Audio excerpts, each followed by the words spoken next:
రోజు కార్యక్రమంలో జగద్గురువులు గోమాత విశిష్టత గురించి చెప్పారు. విచిత్రం ఏంటంటే వారు అనుగ్రహ భాషణం చేస్తున్నంతసేపు శివుడి ముందు నందిలాగా ఆ దూడ అలాగే కళ్ళు మూసుకొని వారి మాటలు వింది. వారు అనుగ్రహ భాషణంలో గోవు శరీరంలో దేవతలు ఎక్కడెక్కడ ఉంటారో, లక్ష్మీదేవి ఎక్కడ ఉంటుందో తెలియచేసి గోవు గురించి చెప్పడం పూర్తి చేశాక అప్పుడు కళ్ళు తెరిచి వారిని చూసి కూర్చుంది.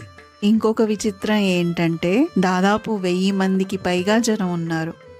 ఆ దూడ వాళ్ళందరి మధ్యలో ఉంది. తాడు కట్టి లేదు, పక్కనే ఆవు కూడా లేదు. మధ్య మధ్యన జనం చప్పట్లు. అయినా సరే బెదరకుండా ఏకాగ్రతతో ఆ ప్రవచనం మొత్తం వింది. దాదాపు 1.5 గంటల పాటు బుద్ధిగా ఉంది. జగద్గురువులు శివయ్య అయితే ఆ దూడ నందీశ్వరుడయింది.